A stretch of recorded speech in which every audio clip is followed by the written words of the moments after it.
Well, hello, everybody, and welcome to the session on exploring the role of outcomes-based contracting for environmental management. My name is James Ronicle. I'm a director at Acoris, a research and evaluation organization, and I'll be chairing the session today.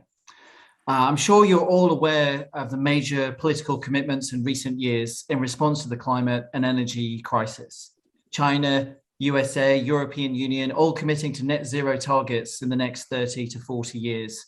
Germany and Australia ramping up their focus on renewable energy and major global commitments around biodiversity, such as the 30 by 30 target backed by over 100 countries. But we now have a delivery problem. How do you turn these commitments into realities? How do you align multiple stakeholders to focus on the same goals? How do you foster the innovation that's needed to achieve these targets, and how do you finance it? And can outcomes-based contracting help? That is the question we'll hopefully be shedding some light on in today's session.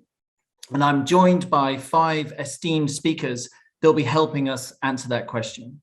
We've got Harry Bragazzi from GoLab, who will talk us through a systematic review on using outcomes-based contracting to tackle the climate crisis. We've got Jason van Straden of the Bertha Centre, who'll be sharing lessons from 2 years of the Green Outcomes Fund in South Africa.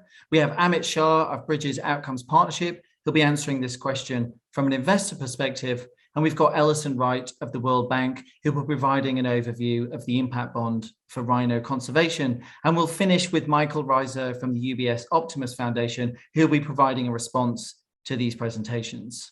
We're going to go through each presentation in turn. Each speaker's got about 15 minutes, and I'm going to be nudging them in the chat 2 minutes before that time. And then we'll save questions and answers to the end of that session, if that's okay. Got a few housekeeping things. Hopefully everyone is familiar with how these sessions run, but if you can just stay on mute, particularly the people in the session, because the mics will pick up and you'll get a lot of feedback. There are a few GoLabbers around the room. I don't know if you want to raise your hands or stand up. Any problems, speak to them. And this session will be recorded and will be publicly available.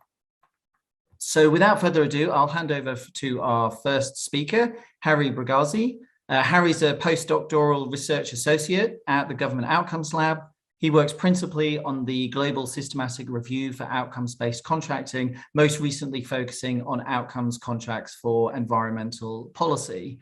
Harry joined GoLab after completing his PhD at the University of Bristol's School of Geographical Sciences. So Harry, over to you. Okay, thanks very much, James, and hello, everyone. I'm really pleased to be kicking us off here with some recent work from the global systematic review of outcomes-based contracting that the GoLab and Acoris have been working on together for the last 18 months and more.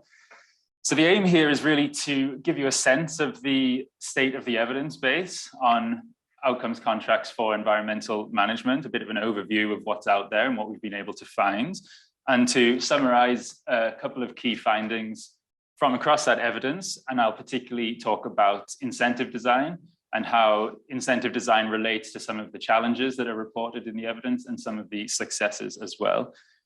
So the value in this is really that it's drawing together a dispersed evidence base, a fragmented evidence base for the first time, which can allow us to learn lessons across the different environmental policy areas. And with the perhaps aim as well of helping us avoid reinventing the wheel, because it gives us a basis of evidence available in one place that can then be built on for the design of future contracts. So moving on to the next slide then with just a couple of definitional clarifications to begin. So a systematic review is the method. It's a rigorous form of literature review, beginning with exhaustive searches in multiple bibliographic databases, which gives us thousands of results. And then through this process of screening and assessment against inclusion criteria, we narrow that down to the core body of publications that we can then extract the data from and begin to synthesize the findings as well. So it's a little over 300 in total for all policy areas, and 18 of them address environmental policy. So it's these 18 studies that form the evidence base for this recent work and for the report that we've done on it as well. So next slide, please. That now the the definition of an outcomes contract for our purposes, it's worth pointing out that we require that the service provider be a private or non-profit organization. And so for the environmental policy field, what that means is that forms of outcomes-based contract that incentivize landowners or individual farmers, for example, are not included in this evidence base. There are methodological reasons for that, which I won't get into, but it's just a caveat up front that there is a portion of environmental outcomes contracting that we have not addressed in this. So what is included then, moving on? Thanks. So this is a breakdown of the studies by policy area and of the individual contracts that we've identified within those studies as well. So these 71 contracts were those that are reported on with sufficient detail for us to be able to extract the information, a standard set of information. So you can see there's the range of the policy areas from energy through pollution and sustainable infrastructure, but with the clear weight here being on the energy sector with both the most number of studies and by far the most number of individual contracts that we identified. So next slide, please. So geographically, we've got some nice distribution of the contracts. This is those 71 contracts split up across the country in which they were implemented. Okay, some nice spread there across continents, but again, there's an evident skew here, which is on the United States of America, which is where the majority of the contracts were implemented that are available in this evidence base. So a few summary observations then on the next slide. The first is the diversity of the projects that we've identified. That's indicated by the policy areas just outlined, but I think it's further emphasized if I just reel off a few of the outcomes that are pursued by these various projects. So there's energy savings, evidently enough. There's the reduction of stormwater runoff, bioremediation of contaminated soil, higher crop yields, and the maintenance of public toilet facilities. So it's quite a heterogeneous group of interventions, which perhaps indicates the broad potential for these kinds of contracting mechanisms in the environmental policy field. But there's the skew towards the USA as well. It's difficult for us to say if the reality of implemented projects is similarly skewed, if the majority are in the US, or if it's just a skew in the evidence. But either way, it raises for us the question of the applicability of the insights derived from a US-centric evidence base into other contexts, and I think particularly into other economies, so low and middle income countries. And finally, it comes across that the interventions are categorized as environmental, but they also have social aims too, either explicitly as outcomes against which payments are made, or more broadly within the broader aims of the projects. So things like clean water supply or clean stoves initiatives, both of which are in this evidence base. This is also about people's health and well-being, in addition to being about the environment. And I think how best to combine that environmental and social together in future iterations of these contracts is a key question, and probably one that will be discussed further in today's session. So moving on then to some findings. So I said I was going to raise incentive design, and the reason for that is that the most frequently reported challenges to these various projects related to things like poorly defined metrics, unrealistic targets, having outcomes metrics that weren't able to be verified. And so these 4 points that I put on the slide, this is probably familiar territory. And it's probably therefore a familiar recommendation that emerges to say that incentives should be designed with an understanding of the local context. And I think particularly for this policy area, with an understanding for the environmental determinants on the metrics that you're choosing to focus on. So a nice example of how that was done is the DC Water Environmental Impact Bond. It's trying to reduce stormwater runoff. And when they were setting the payment thresholds for that impact bond, they drew on historical rainfall data and knowledge of the infiltration rates of different soil types in the area as well. So it's drawing on that knowledge to inform the targets that you're setting. Nevertheless, even with the best will in the world and with plenty of consultation with experts, technical and environmental, there's always going to be unexpected things that can get in the way as well. There's an impact bond in Peru that was incentivizing increased productivity of cocoa, and it missed its target by some margin. because that year a parasite got into the crop, and so the productivity was much lower than it might have been expected. And I think that raises the question of some metrics being more susceptible to this form of external influence than others. And the question of metric choice is probably going to be discussed here as well. It's a really important issue. So those are some challenges. Moving now on to some of the successes. So what came across probably stronger than any other finding across the body of evidence is a relative success of energy saving performance contracts.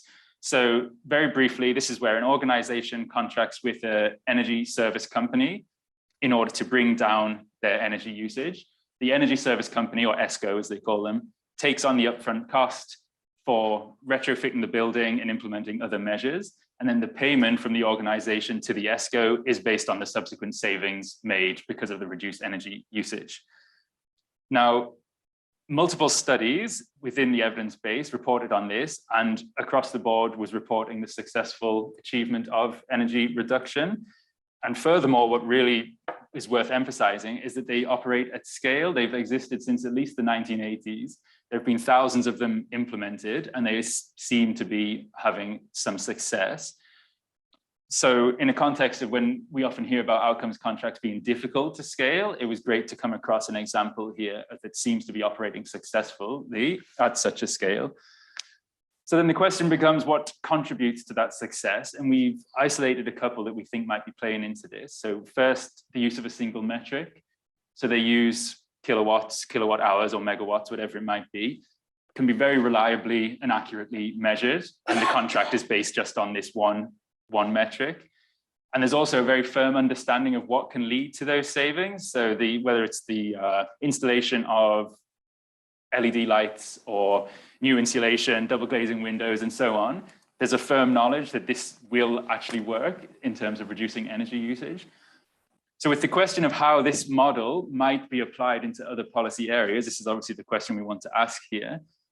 I think I'll probably wrap things up by reflecting on whether those two aspects of a single metric and a firm understanding of what works can apply in other areas. So that solid understanding might not exist for many other environmental policy areas. There's probably more innovative work needed in order to develop that understanding.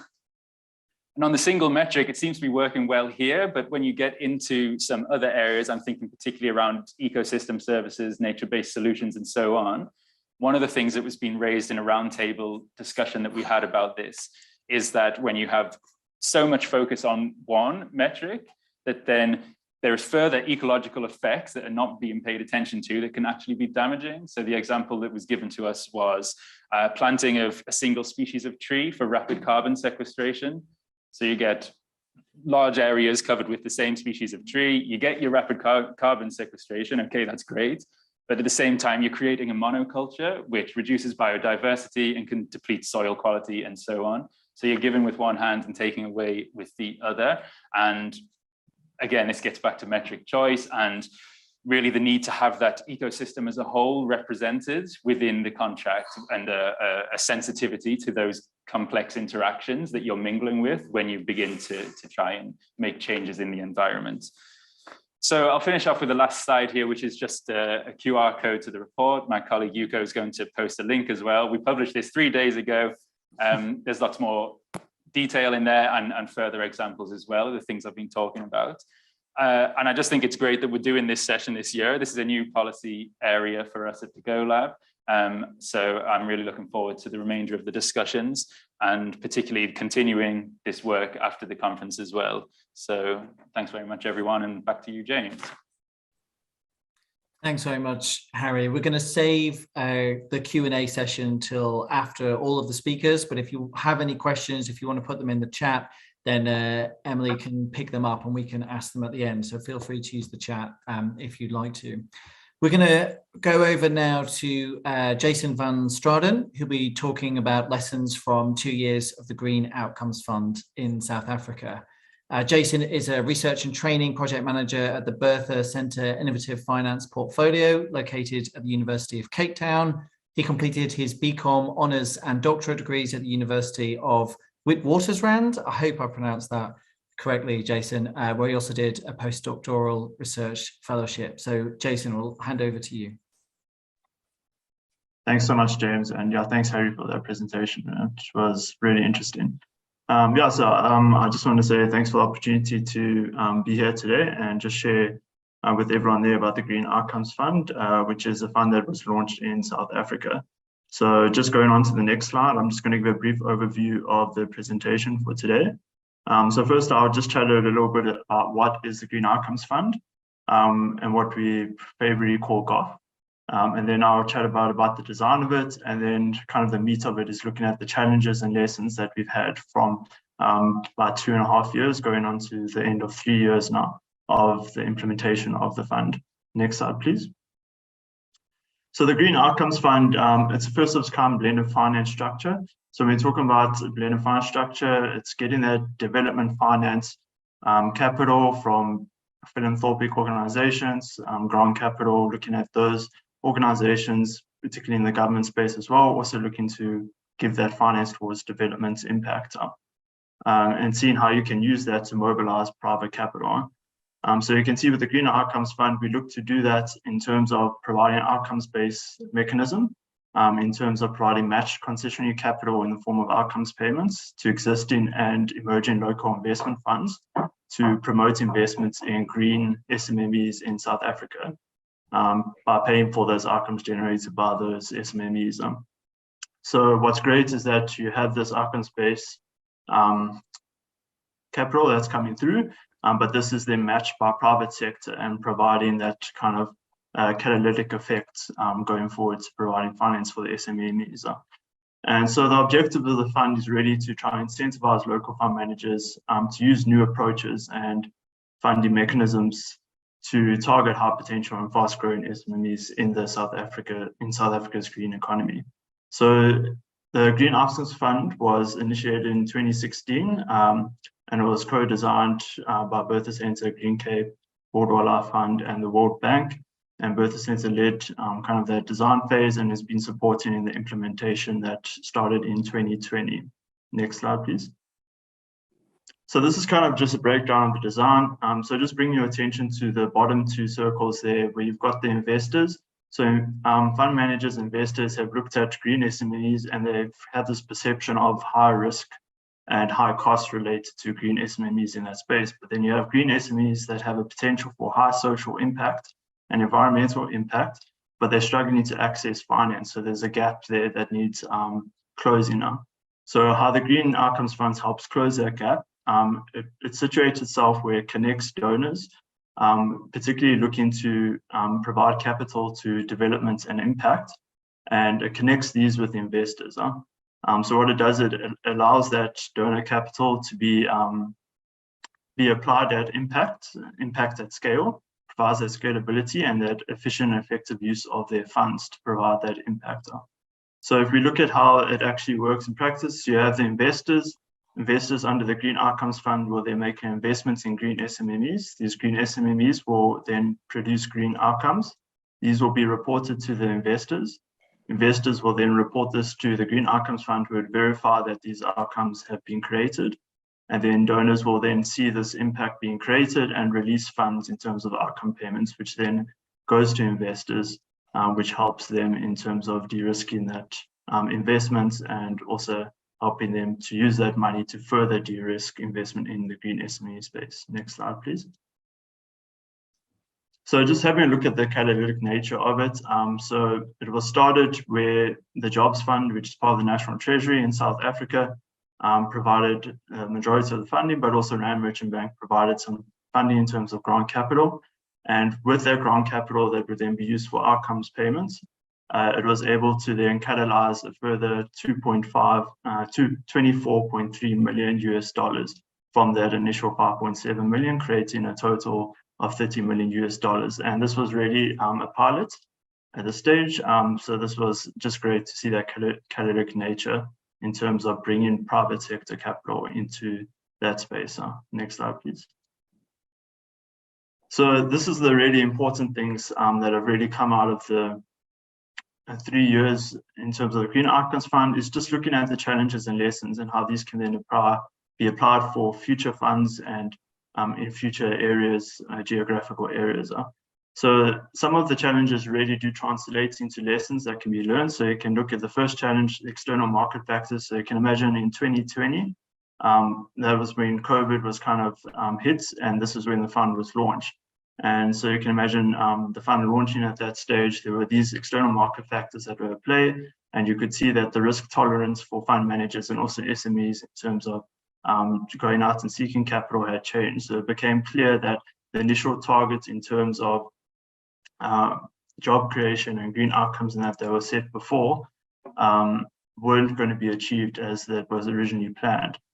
So in order to try and mitigate for the risk, there was a kind of initiative to try to get more fund managers and that to try have a broader scope to create those outcomes and that.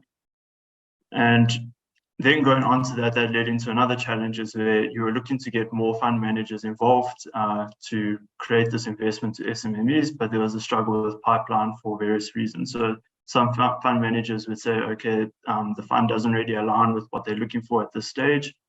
There's not a mandate fit. There was onerous reporting that was going on, and just certain things that wasn't really appealing for them in terms of thinking about the costs of being part of the initiative. Another thing was team commitments. So over multi-year projects such as the Green Outcomes Fund, people who would join, let's say in year one, and then they would maybe move on to other career opportunities and that. But if you don't have the whole team committed to it, when that person moves on, it leaves a little bit of a difficulty in continuing that commitment. But even with that, particularly looking at some of the positives that came out of the fund, you could see that GoF was encouraging innovative deal pricing. So for instance, like with the outcomes payments that was available, you could then offer the SMEs a better rate in terms of the loans that you'd maybe give them in that investment deal. And also you saw that GoF was able to help mitigate some of the risk associated with SME investment. So like, for example, with the outcomes payments being paid to the fund managers, they could then provide business development support and provide that support to the green SMEs, which will then mitigate some of the business risk related to that. And there's a whole lot of different other ways in which that outcomes payment was used, for instance, in creating that green expertise and knowledge within the fund managers themselves to better assess green business models and that going forward. So you can definitely see how GoF through the outcomes payments was helping better establish a base for fund managers to be more confident in their investments in the green economy space. And looking at another challenge that came up was SME pipeline. So a lot of fund managers were then looking and going out actively to try find these green SMEs, but it became very apparent quickly that there wasn't a lot of pipeline in terms of investable green SMEs that were out there. And so it became really important that those green SMEs are there. You really need accelerators, incubators to bring them up to investable standard. And with this, it also leads into that understanding that business development support and technical assistance is important for the SMEs in the space. But as I mentioned previously, this is GoF has been able to provide support in this thing through the outcomes payments as well. And what we've also seen is that GoF has enabled SMEs to receive funding. So there would be certain green SMEs that were being kind of on the threshold in terms of receiving investments, but then they were pushed over that threshold from the understanding that outcomes payments would then be flowing to fund managers to help mitigate some of that risk. And what we've also found is that SMEs were able to take some of those outcomes, some of that funding from the fund managers, and then apply that to drive growth in their business, which then leads to job creation. So the Green Outcomes Fund measured 13 green metrics, but only one triggered payments, which was job creation. So that was really the focus of the Green Outcomes Fund, to create jobs within the green space. And we did find that SMEs were receiving funding, and then job creation was being made after that funding, which was really good to see. But also something we noticed that at SME level, it wasn't always apparent that outcomes needed to be achieved, because the fund managers were the ones that were really receiving those outcomes. But this talks to innovative deal pricing, where some of the fund managers could link, let's say, the interest rate to outcomes being achieved by the SMEs they invested in Next slide, please. So another challenge that was coming through is reporting and the measurements of metrics. So we found that one of the big issues was the reporting burden was quite onerous on both the fund managers, but also the SMMEs. And so it's very important to have an adequate reporting time for that. And it was also important to have clear and templatized, standardized templates for those reports. And also we found that at SMME levels, their systems were not always in place to help with the measurements.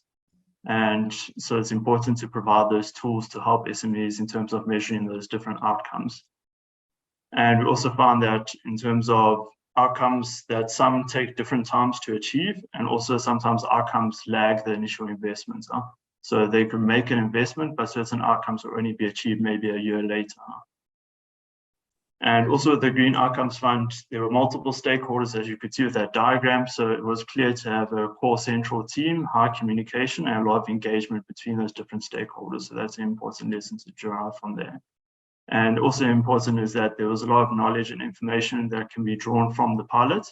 And so it was important to always have those and have clear operating guidelines as well, so that you have that continuity going forward in a multi-year project. But also we want to continue with the fund going forward after the pilot stage and develop something new with the knowledge we found. Next slide. Next slide. Okay, that's the presentation. Thanks so much, everyone, for your time. Thank you very much, Jason. That was really interesting. I have loads of questions myself, but I'm not going to abuse the chair position just yet. And instead, we'll pass over to Amit Shah, who'll be talking about how outcomes-based approaches contribute to positive environmental outcomes. Amit's a director at the Bridges Outcomes Partnership, where he manages the portfolio and pipeline for the SDG Outcomes Fund. So Amit, over to you.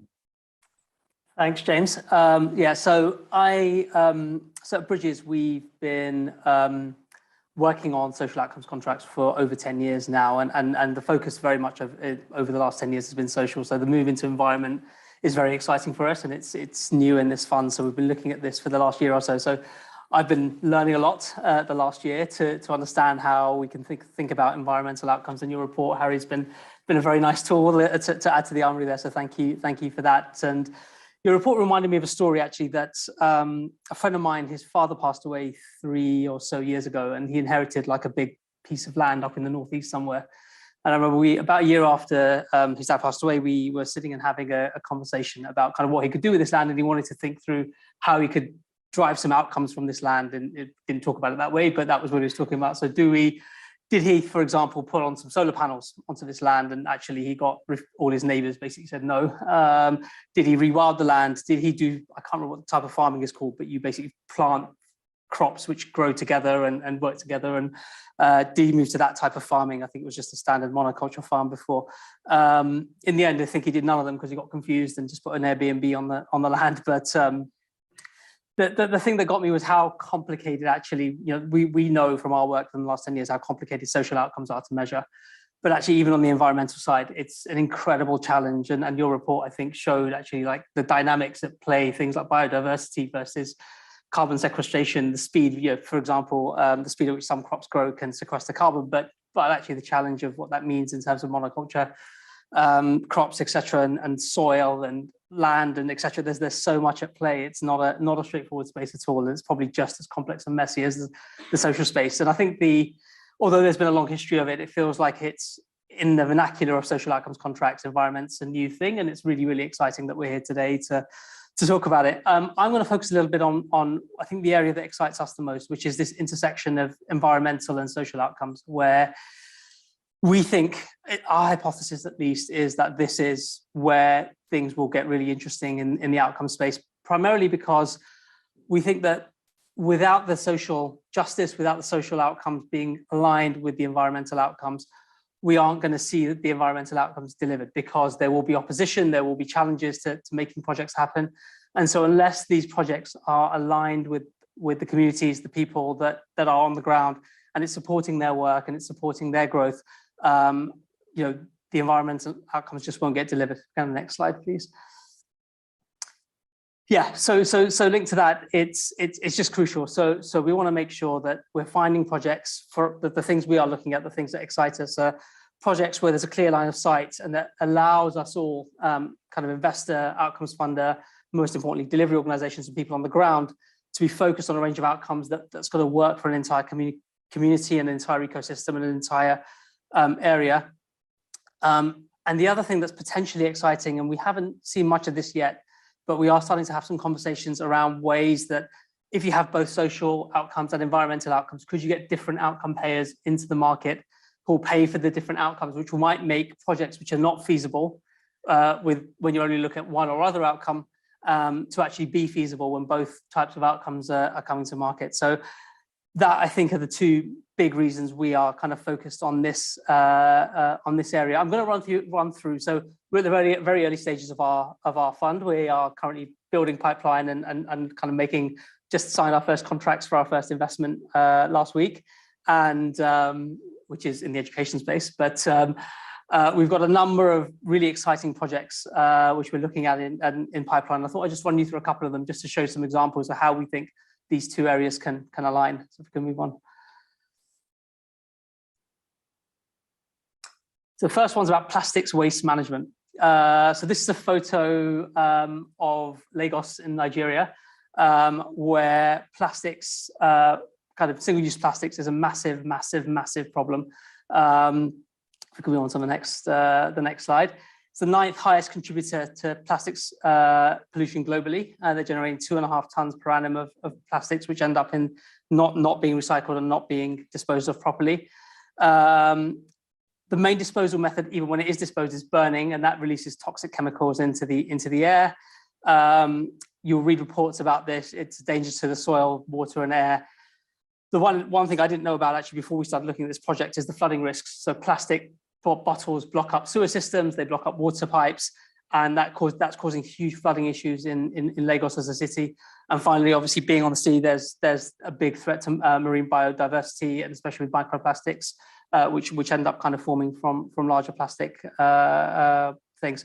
Very, very big challenge. And alongside that, Nigeria is a city with a very, very high youth unemployment rate. I think it exceeds 25%.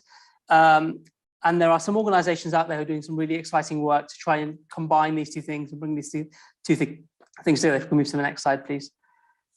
So we are working very closely with a social enterprise on the ground in Nigeria, who are collecting plastic waste, and actually in a project right now also to set up a factory to process that plastic waste into pellets that can then be used for recycling. Their model is effectively trying to create employment and actually new businesses across Lagos and Nigeria more broadly. So what they've done is created a model whereby they franchise out collection of plastics. So the franchisee set up a plastic collection center. They then mobilize the local community and employ people in the local community to bring plastics to that center, which then gets collected centrally and then processed by the factory. So what this does is it's doing two things. It's creating jobs and creating economic opportunities alongside that collection of plastics waste. And we thought it's a really kind of interesting example, and we are currently in kind of very late stage due diligence on this program to make hopefully an investment, our first kind of investment on the environmental side, which is really exciting for us. The other really interesting thing about this program is the outcomes payer is a non-traditional outcomes payer. So it's a large FMCG corporate who's looking to fund this, and it's linked to their their goals as an organization to become more green, more environmentally friendly, and allowing them the things that they can report on to show that they're making progress on those things. So it's a really, really kind of exciting project for us, and hopefully a good example of how these two things can come together. Move to the next slide, please. The second is a project about growing bamboo, and it's actually been set up by there's a couple of our COIS colleagues in the room. It's COIS who have been involved in the design of this with an organization called Industry in India.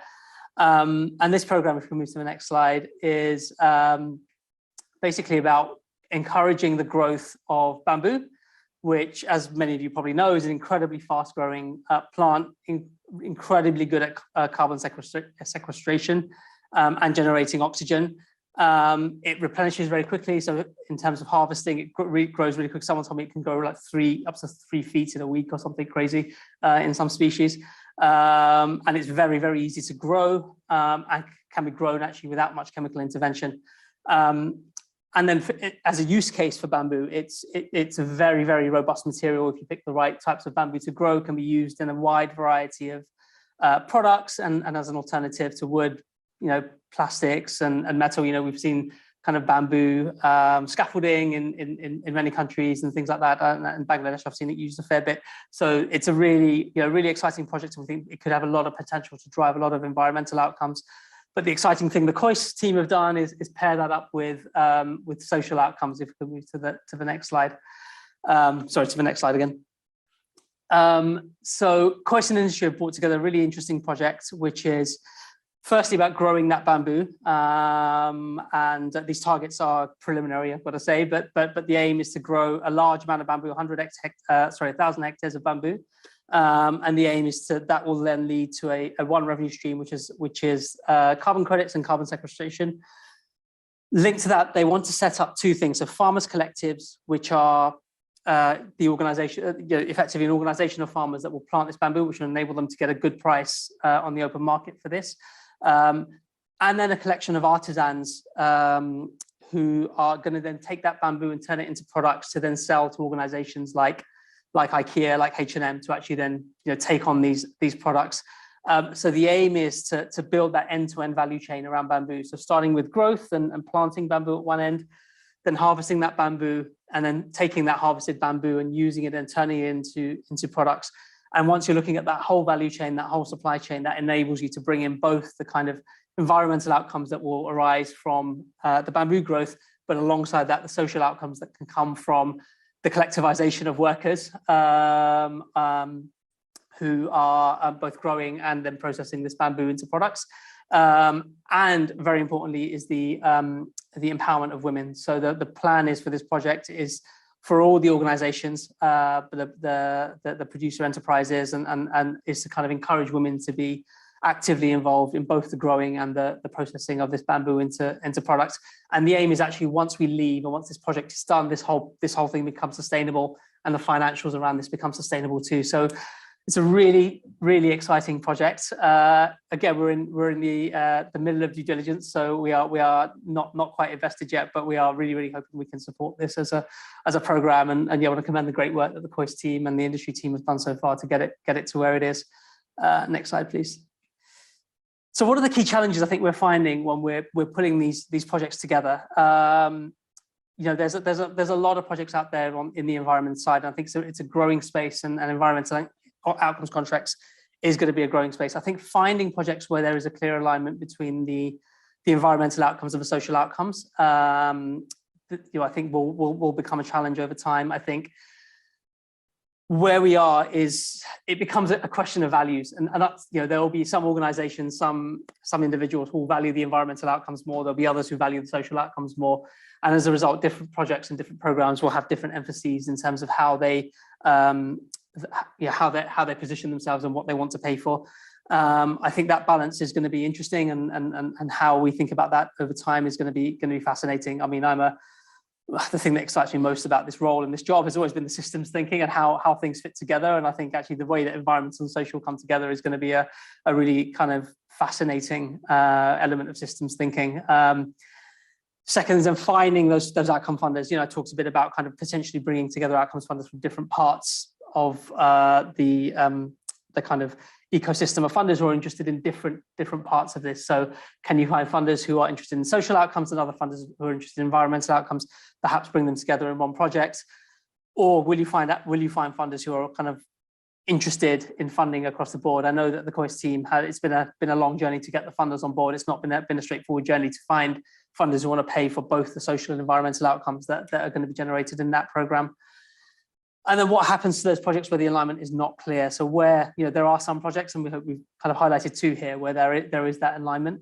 But what happens when we see in projects that the environmental outcomes will result in some social challenges for people who are kind of involved in the ecosystem and the system around that project. Vice versa, when we are seeing social projects that lead to, let's say, for example, employment outcomes, but then I'm not considering the environment, how do we start thinking about those as a, kind of my systems thinking brain is already kind of, enjoying is probably the wrong word, contemplating those problems. So no, it's a really fascinating space. I'm really excited about what we can do in the fund and the kind of projects we'll take on. And as I say, these two projects we hope we'll have on board in the near future. Yeah, I think that's my last slide, I believe. So I'll hand over back to James. Thank you. Thank you very much, Amit, and really interesting to provide some examples there as well for us to really get thinking around. I thought your challenges didn't surprise me, but were really interesting to hear about as well. We're now going to hand over to our final speaker before we have a response from Michael, and that's over to Alison Wright from the World Bank. Alison co-leads the Wildlife Conservation Bond operation in South Africa, collaborates on efforts to mobilize finance at scale for nature and climate action, and provides technical assistance to operational teams in Africa, Middle East and North Africa, South Asia, Europe, and Central Asia. So quite a lot on your plate, but it'll be really interesting to hear about the rhino dip. Thanks, Alison. Thank you so much, James, and thanks to all the organizers and the great panelists here. And I'm speaking on behalf of Naomi Cooney, who's our colleague from Treasury, and also Steen Biskov, who's on the line here, and he'll be able to jump in with additional questions. But given the focus on kind of the environmental outcomes and what we're trying to do here in this space, but more broadly at the World Bank, I'm focusing more on the project activities, how we were able to put that into a contract and then, get the investors to buy this particular instrument. So if we can go to the next slide, that would be great. So, again, I have to also credit a lot of colleagues who have worked on this particular issue over the years, and they certainly did a great job preparing a project that we ended up building on top of, which really set the scientific groundwork and all of the efforts that we were then able to leverage to get to this wildlife conservation bond that was successfully issued in March of this year. But basically, they're the ones who helped to really develop the scientific rigor, get the agreement from the IUCN, African Rhino Specialist Group and others, and actually select this black rhino as the test species for a biodiversity bond, which that's what this is. So, and why do we do it, right? There are lots of reasons, but basically there's a huge biodiversity financing gap, as we know, over $700 billion annually. And this was developed by the former Treasury Secretary and his team there, his foundation. And, they say it's an underestimate, right? So really the biodiversity nature value is much larger than that. There's really a lot of money going into conservation, and this is important money and supporting a lot of very expensive efforts to try to, secure these natural habitats and grow the species. And these are really flagship species that help not just protect the rhinos themselves, but, all of the other fauna and flora that are located in this particular regions, right? So, and it's a test case. So at the end of the day, it's very important. And this instrument that we're looking at, it's really focused on having the outcomes. So it transfers the risk from grants that are limited from public and philanthropic sources to the capital markets. So the capital markets are the ones who take on the project implementation risk. So we'll talk about that a little bit more in the next slide, please. So what's new and what's exciting about this bond? I think, the reason why the bank team and all of our partners are really excited about it is it brings on a new set of stakeholders into conservation financing. So we already heard from great speakers on this about the importance of the Green Fund in South Africa there, some of the other instruments that are being used elsewhere. And it's great to hear about these experiences, and that's where we really need to make it happen. But, at the World Bank or twin goals are to reduce poverty and to enhance shared prosperity. So it's really poverty alleviation is what our aim is. And in especially some of these rural remote areas, where the community depends so much on nature for their survival and their livelihoods, we think that's a good investment, and not just for protecting the rhinos, but as we were talking about earlier, the other outcomes. So this was a test case in trying to bring in investors. These are institutional investors mainly, but also high net worth individuals and private investors into conservation, which is really I'm not going to say it's a niche area, but it's an underfunded area that gets support from environmental ministries, from a lot of the overseas development assistance partners there. But it's a smaller areas compared to all of the other ones, which Harry very eloquently alluded to earlier. And I would say also that some of those other sectors, right, energy, water, and much of the other ones, transportation, they actually can generate investments and generate returns for those investors. Whereas, some of these nature-related biodiversity investments, you're protecting, areas, and there isn't a very clear cash flow that comes out of it. So investors that need to have an exit strategy and justify, X return, it's hard to do unless you bring on investors and you bring on some outcome payers. In this case here, it was the Global Environment Facility, who was our key partner, providing conservation success payment. So, we would say 5 key things, but one that's not even listed here is this structure. Okay, the World Bank issued a bond, and I'll go into detail in a second, but it does not add any additional debt to the South Africa, treasury there. So the sovereign does not take on any debt related with this. And in turn, the 2 parks that worked with us, they actually receive a grant in the amount a little over $10 million when this was issued. So it's very large and additional funding for these 2 parks for South Africa, which would not have access to it. And, it also tests this new innovative instrument. Whereas most, operations and most grants, it takes years for the funding to come in and for them to actually get activities on the ground.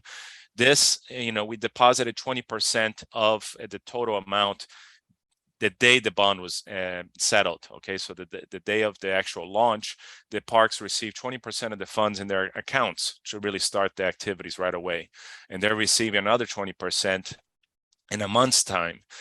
So, it's really front loading a lot of the financing so that they can hopefully achieve all of those outcomes that we're talking about here, which is aligned with, what the parks want to do, what the investors want, and certainly what the outcomes payer, the Global Environment Facility wants, right? They want to see more wildlife and protected of these habitats. And obviously the bank, it's in this business as well. I already mentioned the risk transfer effort, but, we want the trillions of dollars that's out there in the capital markets to really help fund not just conservation, but, broader sustainable development goals and development outcomes globally, including in the lowest income countries. One thing that was critical, and my colleague from the Treasury team and the others could talk much better about this, but a lot of discussions with investors and a lot of focus over the years about, what are they looking for in innovative instruments, what's needed.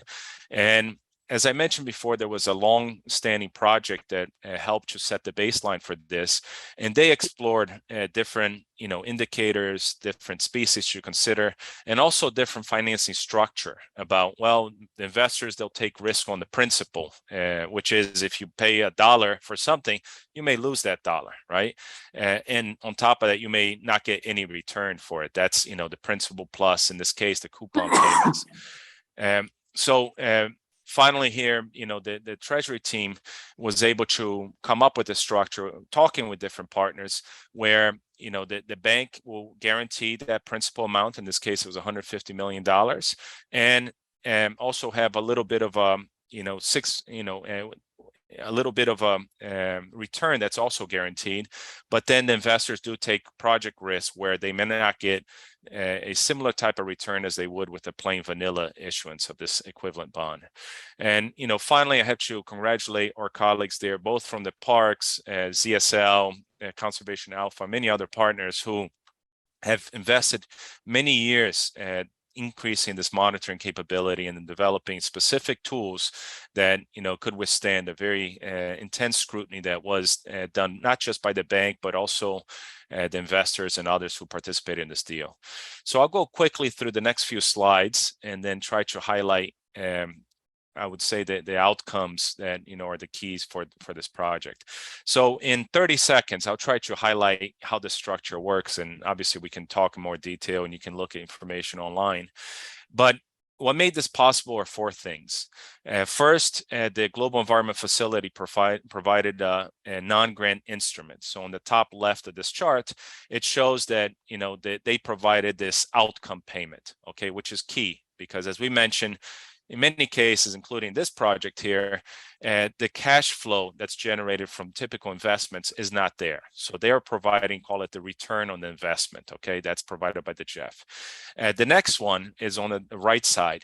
It's the investors, okay? So this was really Vanguard and forward-leaning investors who said, hey, we understand this. We are taking the time to go through the structure, really scrutinize it, and we're putting $150 million into this instrument where we already said that the principal is protected by the World Bank, AAA rated, but the potential return we're going to get on this is based on whether there will be more rhino or less rhino. Okay, so they did take risk on their money, on the return on their potential investment, right?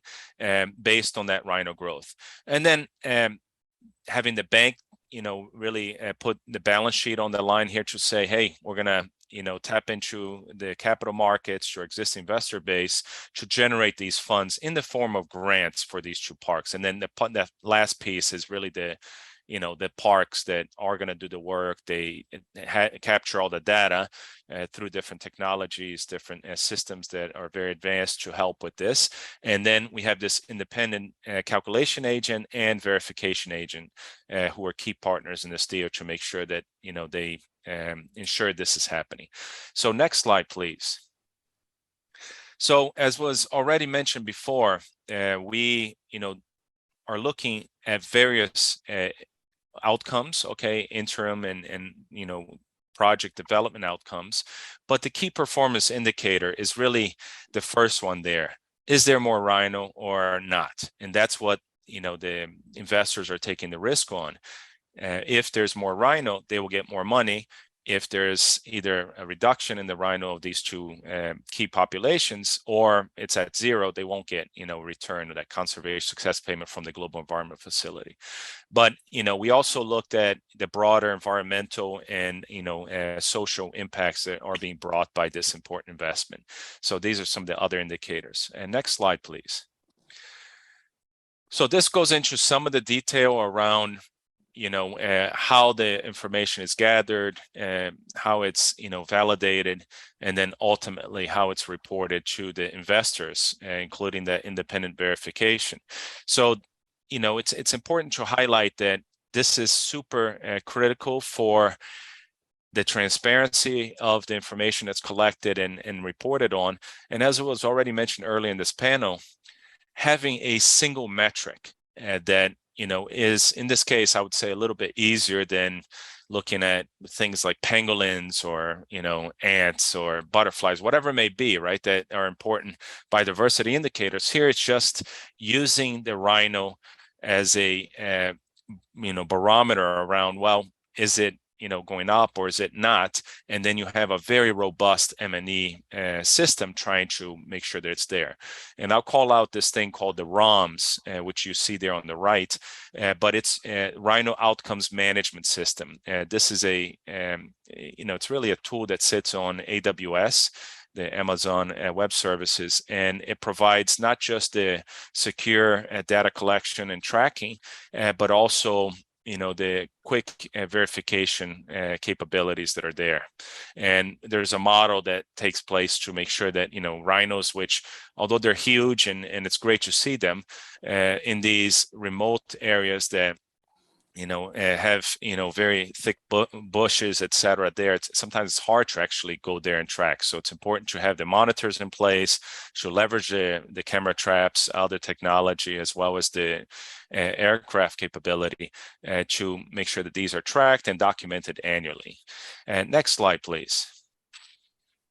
So as I mentioned, the investors that really are very forward looking here, and they made this possible, as well as the private banking clients who bought into this particular issuance, they had to really buy $150 million worth of this bond, which in reality it's less liquid than a plain vanilla issuance from the World Bank.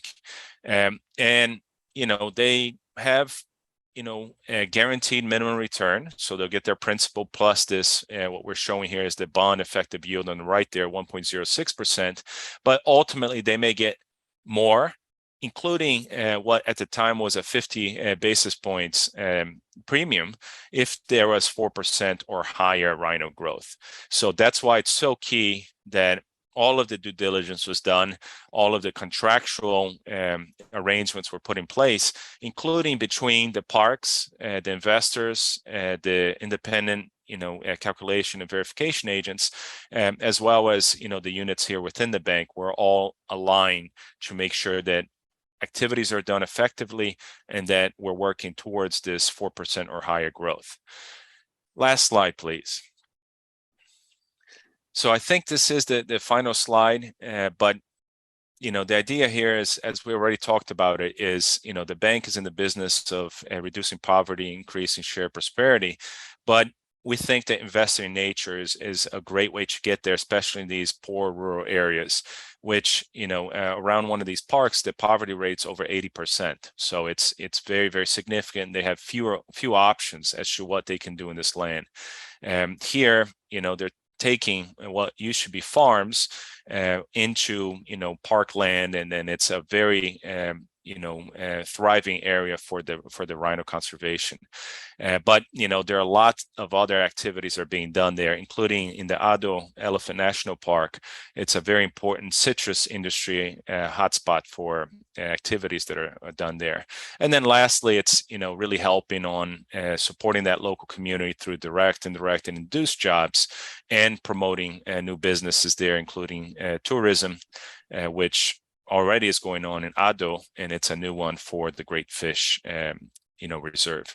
So I think that's it. I'm not sure if we have one last slide, but I'm happy to take questions afterwards. Actually, yeah, we do have one additional slide there, and this is just to highlight important work that our friend who's from the Oxford University there, Mark, and our colleague Fiona from the financing team here, they are looking at other instruments, because I think, as was already alluded to in the comment section, these types of outcome-based instruments and structures are not, the only things out there. And obviously, there are portfolios of solutions, and the World Bank has worked with, different outcome-based contracting for decades. We have, policy instruments, that are responsible for billions of annual dollars that are helping different countries there, and this ties back to policy actions, which trigger that investment. We also have payment for results, P4Rs types of lending and operations, which also are tied to specific outcomes. And then these ones, such as the Rhino Bond or the Wildlife Conservation Bond, these are structured bonds that also tie to a particular indicator. But in the case of sovereign sustainability-linked bonds, which is the work that Fiona, Mark, and team have done, this is really focused on helping countries issue bonds in the market and get money for their budgets, but also hopefully get rewarded if they meet specific indicators. And in this case, either climate or nature indicators. And Chile, they were innovative issuer of this on the sovereign side. And then there's some others that are about to be issuing the next couple of months. But, if you look at this publication that's shown here on the screen, our colleague Fiona, Mark, and team, they did a fantastic job looking at, well, how do you go about selecting key performance indicators? And how do you know if those are robust enough and really standardized? Because at the end of the day, we don't want to be spending so much time, so much money, and really a lot of what I would say is in the future legal challenges trying to deal with these indicators, right? We want it to be scaled up. We want it to be something that's done across the board, because again, the bank itself, we're moving towards sustainability bonds across the board, right, versus just green bonds or blue bonds, et cetera. And then also on the climate side, the bank has a commitment to that 35% of all of the funding is going to be, climate co-benefit, whether it's mitigation or adaptation. That should be about half each. That's a commitment. So at the end of the day, we want all of our investment to end up being nature positive and climate co-benefits. And similarly, I think that's what we need to do across the board. So move from just impact investment towards mainstreaming this across all of the different portfolio tools that are out there. So thank you. Hopefully that was a good overview. And again, our colleagues Steen and Naomi, they can also help to answer a lot of questions. So over to you, Harry and James, sorry. Thank you very much, Alison, for that really detailed and interesting walkthrough of one impact bond. We're now going to hear from Michael. I'm sure everybody's got lots of thoughts and reflections from all of that. We're going to hear what sort of Michael sort of pulling it together and what his overarching reflections are. So Michael, over to you. Yeah, thanks, James. And thank you for the conference organizer team for having me on a panel. Maybe just really briefly for the ones which are not aware of where I'm coming from and how I'm approaching the conversation. I'm working for the US Optimus Foundation, and we're a global foundation supporting projects in the area of health, education, climate and environment, as well as child protection. And in many cases, we have supported projects in these areas through outcome-based financing and as well as social finance. And this includes having been involved in a number of outcome contracts, focusing thus far primarily on education and health. And we are now also starting to focus on using outcome contracts and outcome-based financing in general, targeting environmental outcomes. We look specifically at nature-based solutions, so I might have a slight bias in my comments towards nature-based solution projects. And as you might notice, also I sometimes compare it a bit to projects in the area of health and education, just because this is where we are coming from. My role now here will be to comment a bit and identify common themes which some of the speakers have mentioned, and also which are based on our experience looking at the projects in these areas. As I mentioned, we haven't started launching outcome contracts in these areas, but what we have done so far is launching a impact loan, which looks at environmental outcomes. And before I start commenting, I just wanted to also we talk quite a bit about the challenges, and I think it's great that we talk about all the challenges and how we address them.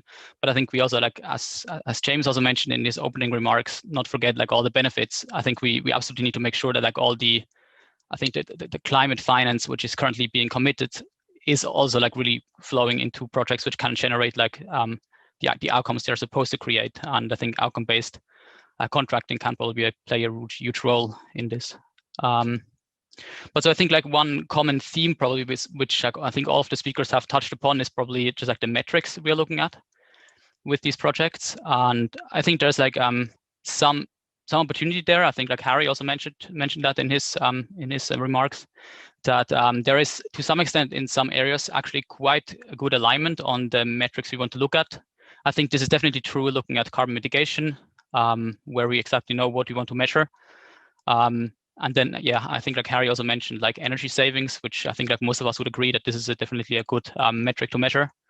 But there is also there are other areas where it's less clear. I think notably this links to, for example, the livelihood outcomes, which many of these projects can also generate. To some extent, it's also clear for biodiversity. It's also a bit tricky for biodiversity, where there might be clear what the general direction is, but then finding the concrete metrics can in some areas be challenging. Maybe not for rhinos, but in some areas it can be challenging. But I think maybe overall, one of the biggest challenge focusing on the metrics might be also that many of these outcomes or the metrics react actually very slow. And so what we have identified as a huge opportunity of using outcome-based contracts is this kind of this adaptive management of these programs, where you really rely on feedback loops, which help you to improve the program on an ongoing basis. And now if you look at a program where these metrics react very slow, then it could be that this is only to a limited extent possible. But obviously there are also ways in how this can be approached, for example, using proxies which react earlier and so on and so forth. Then a second theme which I think it's worth identifying is probably, it's a bit linked to probably the metrics, but it's kind of the target setting. And I think like many of the speakers have also referred to that. I think we know all the benefits of like going through this process of setting the targets, where it can just help like to really from the beginning of a project think rigorously through the impact. But I think like some of the challenges with the target setting programs looking at environmental projects is that the local context might matter quite a bit. And this is definitely true for projects in the area of nature-based solutions, where, for example, biodiversity, how this reacts like to an intervention matters hugely, like what depends hugely on the actual local context. And so it's a bit challenging to maybe from the onset on to set realistic targets and also price these outcomes accordingly. And then I think another challenge linked to that could be also that the relatively long time horizons, which these projects typically see, can make it a bit also challenging in like making it clear from the beginning, like what we expect over, I don't know, like a duration of 10 years, and then would force us to also probably like renegotiate some of the terms throughout the projects, which can be challenging in some cases. A third, I think, area and a common theme which hasn't been so explicitly referred to by the presenters, but I think is definitely worth mentioning is probably that looking at environmental projects, there are actually some outcome markets which are fairly well developed, and these are not like the voluntary carbon markets, which are putting a price on the carbon. And we're all aware, I think, of the huge challenges these markets also face, not only since like John Oliver commented on it a bit ago, but I think it is also an opportunity that there are these markets there, because it can eventually help to ensure like a long-run sustainability of these projects. And we think that outcome-based contracting can actually play a huge role in bringing projects to a level where they are able to then transition to like a sustainable future, where they generate like maybe returns then from carbon credits. And yeah, this outcome-based contracting can help projects to get there. There are also challenges linked to that. I think like one of the area which also actually many of the speakers also referred to is like how you deal with like the different types of outcomes, and how you then also like kind of like stack or unbundle these outcomes and avoid that some of these outcomes are also counted maybe more than once. And I think like these challenges are linked probably to a fourth theme, which I think also like all the speakers refer to, which is like really the large variety in outcomes which many of these projects can generate. And I think here, like as Amit also referred to, like I think outcome-based financing can definitely be an opportunity, because if we are successful, we could manage to also like price the different outcomes the project generate, and then pull together, as Amit said, like funding from like different funders who maybe focus specifically on like one area. But I think like also a challenge linked to that then though is like if we don't manage to find like these funders, then there could be maybe a focus only on solely like maybe a single range of outcomes, and then it could be that we neglect maybe certain other outcomes which it's important to look at. So I guess like in summary, I think like the themes, some of the interesting themes which I think like will also could generate a good discussion could be like overall like the metrics, the target setting of these metrics, the existence of a fairly developed outcomes market, and then lastly the large variety of the outcomes, and also the larger effect like many of these projects have on the broader system. I think that's from my side. With that, I think I hand over back to James. Yeah, thank you, Michael. Some really interesting reflections there. And now we're going to open up the floor both to those online and also in the room as well. So I think we might go online first. Yuko, I know you're monitoring the online chat. Are there any particular comments you want to invite people to make unmuted, or any questions people had? Thank you very much. I think Andy Brown has shared a few insights from his expertise. Andy, if you would like to unmute yourself. He's in the room here as well.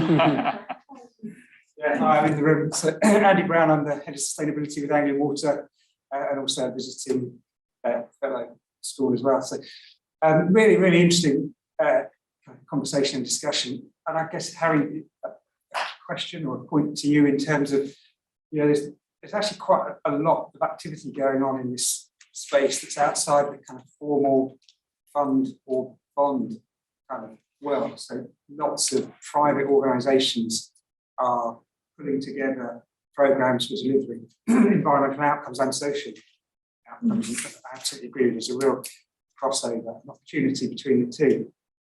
What's the opportunity for capturing more information and intelligence on that to help to inform the emerging kind of environmental bond market? Yeah, thanks very much, Andy. And Andy was also on the roundtable panel that informed the report. So thanks again for joining that and for the links that you've posted. Yeah, this sort of became apparent through the process of having this focus from the systematic review, that because of the quite not narrow, because we're covering all policy areas, but in order to make the review feasible of gathering so much evidence, we do have to have quite strict inclusion criteria, which means that when we spoke to environmental experts about this, they were pointing out many aspects that we weren't capturing, like, for example, the farmers or like these initiatives that Andy's referring to.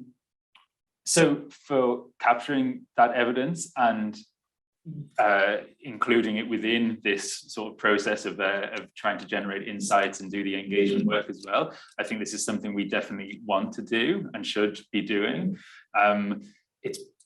I would think it can't at this point be done under the systematic review method, which is such a time-consuming work, like intensive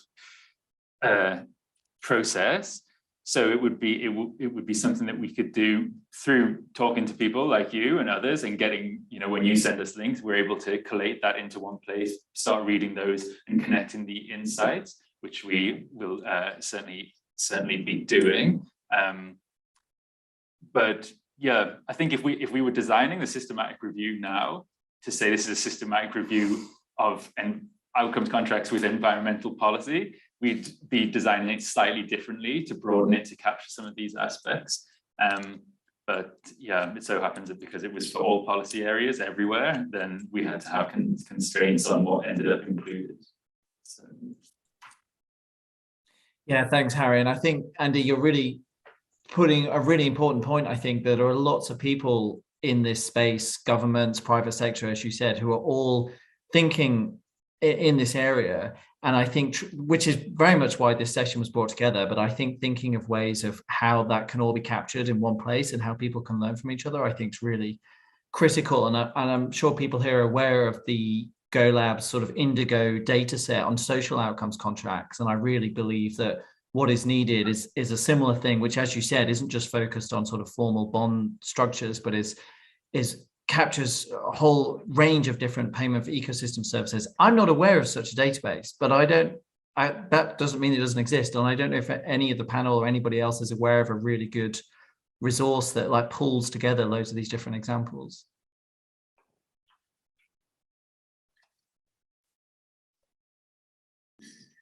No, well, it sounds like that's really needed then. If someone online or in the room is familiar with one that people can go to, then please do put it in the chat, because it does sound like it's something that a lot of people are interested in. Yuko, anyone else on the online, or should we go to in person?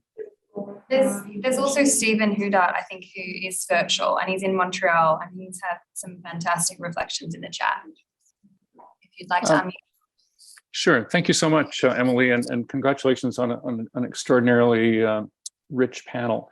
Just a couple of perspectives. First of all, I'm the former head of the McConnell Foundation in Canada, which worked with a number of intermediaries to introduce outcomes finance and social impact bonds in this country, and I now advise a number of governments and individual initiatives.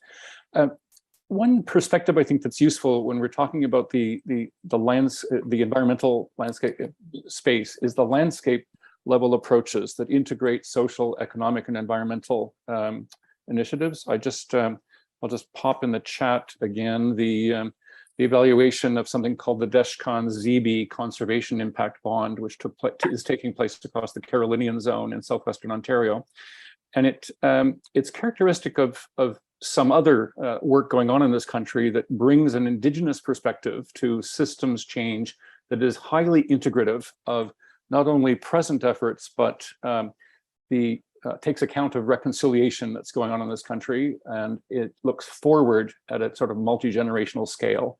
And so this is an extraordinary evaluation. I really highly recommend people take a look at it. The initial version of this CIB was, the outcome buyer was the 3M Corporation, and involved at the sort of intermediary table a group of First Nations, conservation organization, and some social economy investors. It was so promising that the federal government Ministry of Environment and Climate Change has stepped in as the outcome buyer for an expansion or extension of the original SIB. We see in this space that, in addition, we're just talking about metrics very quickly, that in addition to the tangible and measurable outcomes and so on, and GHG reductions and so on, that it's very important to be mapping resource flows and the development of relational capital across these systems and landscapes. That is really, I think, where the resiliency that we're aiming for can be brought into focus, and ought to be, I think, a central or an important theme as this space develops. My final point would be, we urgently need in Canada, and perhaps we've got something to learn from some of the people on the call, and wonderful lesson so far, is we need an overarching fund structure that is able to work at the landscape level in something I'm working on currently in the city of Hamilton, which is a steel production center. The steel industry is committing to net zero, but we want to create a social transition accelerator to accompany that process. So that's a level of governance and complexity that is, I think, before us, and that's going to take quite a bit more work to really take full advantage of the opportunity, and also to meet our current needs, which are quite significant. I'll stop there, and thanks again for a great session. Thank you very much, Stephen. You should have submitted a paper. It would have been really interesting to hear your presentation, but never mind, maybe next year. Next year. I'm going to put in the chat for you the Big Nature Impact Fund, which is a DEFRA investment fund, which I don't know if you're aware of, but it sounds like it's similar to what you just said you really need in Canada. I'll put that in the chat. But whilst I'm doing that, Emily, I'm going to hand over to you if there are any questions from the in-person people. Nandita, would you like to have the floor? Thank you, Emily, and thanks to all the speakers. I have a question for Amit as well as Harry. So I'm just wondering, in terms of your projects that you are venturing into, the environmental ones, and specifically in relation to the plastics in Nigeria, I'm just wondering, and this is like a whole of outcomes-based contracting in the environmental space, and I think Michael has touched upon, is how do you ensure sustainability of such programs? So once the funding gets over, what happens then? That is one part of the question. And the other part of the question is, for the plastics example, how do you ensure that you stop use of plastics? So behavior change component is quite important. You can't really fix these problems looking at the end of the pipeline. You have to do something that minimizes the use of plastics. And Harry, to that ESCO example that you mentioned, energy savings as one metric is, again, it has its own limitations. You have to really look at some of the behavior change aspects as to why people use energy efficiently and what can you do about it. So just looking at energy savings metric is not really giving us the whole picture, and how can you improve on that? Thank you. Thank you. That's really, really, very, very thought-provoking questions. I think on the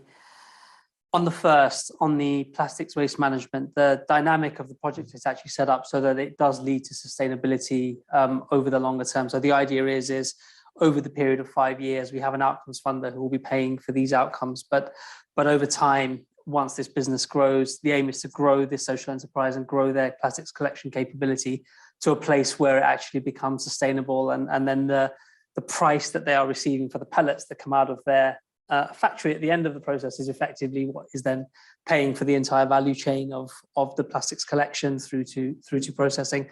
So the aim is that there's this in-between period which requires funding to enable that business to grow to that place of sustainability. So that's the aim of the outcomes contracts here for the next few years. On your second question, I couldn't agree more that we do need to address the entire value chain of plastics usage, and frankly, this project alone will not solve the problem. It's relatively small. It's the scale of the problem is immense, but this is, I guess, what we hope is one element of the solution. And completely agree with you. There's talk in the Nigerian parliament to kind of ban the use of single-use plastics, as they've done in places like Kenya. So there will be other initiatives, placing pressure on government to kind of enact those types of policies, etc.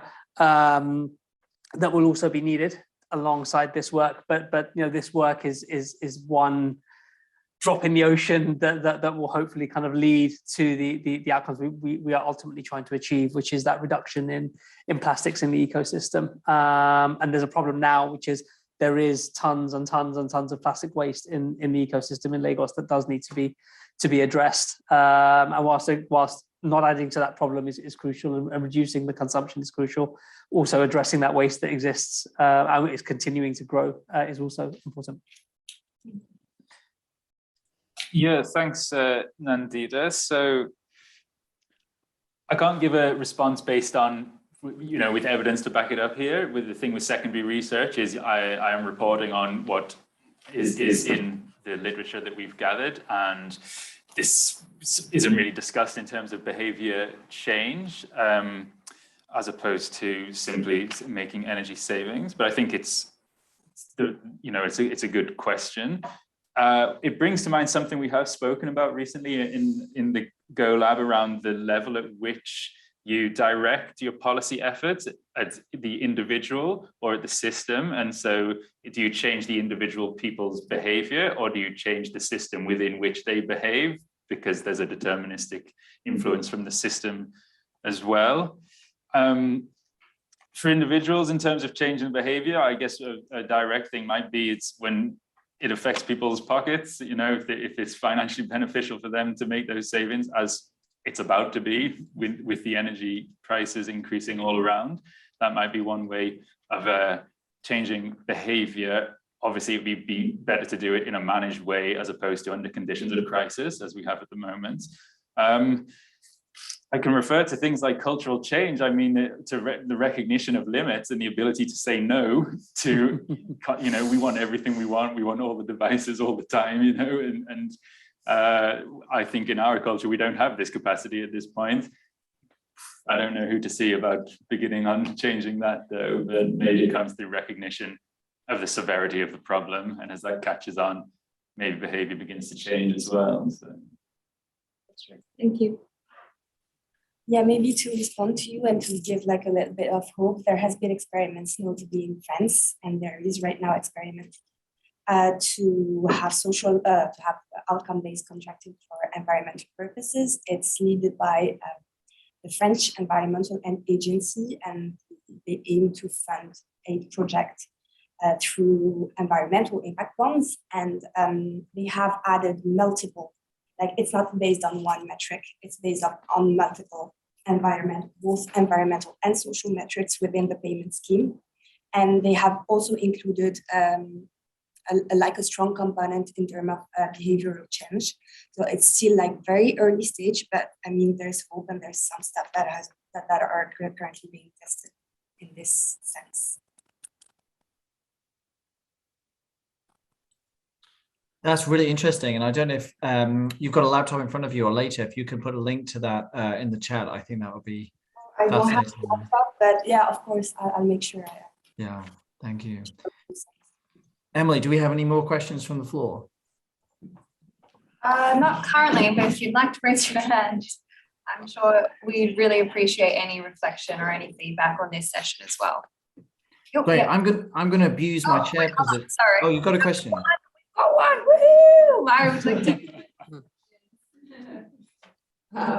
I had a question for Harry, and just your reflections on the single metric point and the